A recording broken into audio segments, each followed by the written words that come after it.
Hi guys, today our topic is definition of normalizer.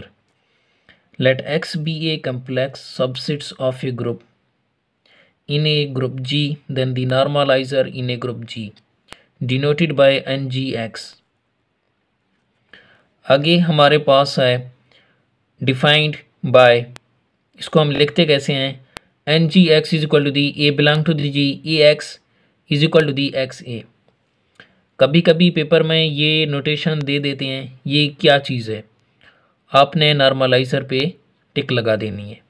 ठीक है, MCQs में कभी कभी दे देते हैं। आगे हम डिस्कस करते हैं फर्स्ट थ्योरम ऑफ नॉर्मलाइज़र। नॉर्मलाइज़र की जो फर्स्ट थ्योरम है उसकी स्टेटमेंट ये है कि let x be a complex in a group G, then show that normaliser of x in a group G is subgroup of जी।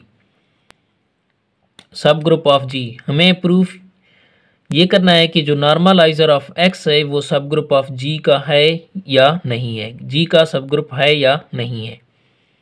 अब हमारे पास गिवन ये है कि N G x is equal to the a belong to the G a x is equal to the x a. ये हम जानते हैं, ये नॉर्मलाइज़र की डेफिनेशन है। ऑब्वियसली फर्स्ट ऑफ ऑल आपने यही लिख देनी है, N G X is non empty subsets of a group G. Group के जितने भी सेट होंगे वो नॉन एम्प्टी होंगे, नॉन एम्प्टी होंगे। फिर हमने लेट कर लिया कि ये जो ए और बी हैं बिलोंग करते हैं एन जी एक्स से, जो कि नॉर्मलाइज़र से बिलोंग करते हैं। फिर हमने लिख दिया a x is equal to the x a, इसको हमने इक्वेशन 1 का नाम दिया।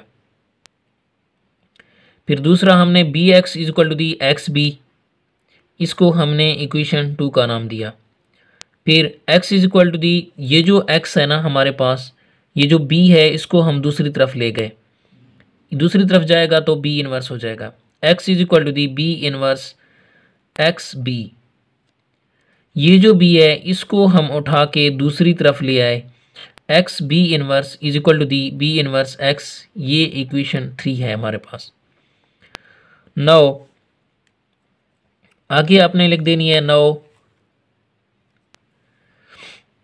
Now A B inverse into X. असल इक्वेशन हमारे पास यही है, असल इक्वेशन हमारे पास यही है, A B inverse into X. अब हमें यहाँ पे एसोसिएटिव लॉ लगानी है, तो एसोसिएटिव लॉ लगाने से ये जो बी इनवर्स इंटू एक्स है इनको इकट्ठा कर रहे हैं, और ये जो ए है इसको एसोसिएटिव लॉ एक को छोड़ देते हैं, दो को यानी कि ग्रुप के अंदर लिख देते हैं। ए इंटू बी इनवर्स एक्स, ये क्या है हमारे पास एसोसिएटिव लॉ है। फिर दूसरा ये है, यहाँ पे ये जो दूसरी साइड है ये इसी तरह से चलता रहेगा, जिस तरह लिखा हुआ है उसी तरह से आपने एट द एंड तक इसी तरह से आपने लिख देनी है।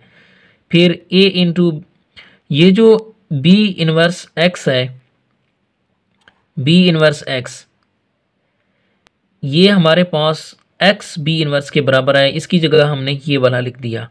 ये अब हमारे पास इक्वेशन 3 आ गया। अब नेक्स्ट पेज पे आ जाते हैं, A B inverse X is equal to the x A B inverse. वहाँ पे अब हमारे पास लिखा हुआ है यहाँ पे एक्स बी इनवर्स, ठीक है, X B inverse by equation 3। इसको हम, ये जो बी इनवर्स है इसको हमने बाहर निकाल दिया बाय एसोसिएटिव प्रॉपर्टी के ज़रिए।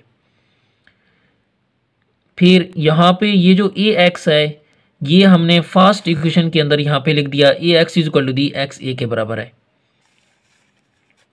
X a is equal to the x a के इक्वल है। तो इसकी ए एक्स की जगह हमने एक्स ए लिख दिया बी इनवर्स बाय इक्वेशन 1 के ज़रिए, ये हमने पुट कर लिया यहाँ पे। फिर यहाँ पे एक्स ए बी इनवर्स, इन दोनों को दोबारा एसोसिएटिव प्रॉपर्टी के ज़रिए इकट्ठा लिख लिया। अब A B inverse X is equal to the x A B inverse, ये एसोसिएटिव प्रॉपर्टी हमने लगा दिया। अब हमारे पास ये भी प्रूव भी हो गया, a B inverse belong to the N G x is a subgroup of G, hence prove that the normalizer of x in a group G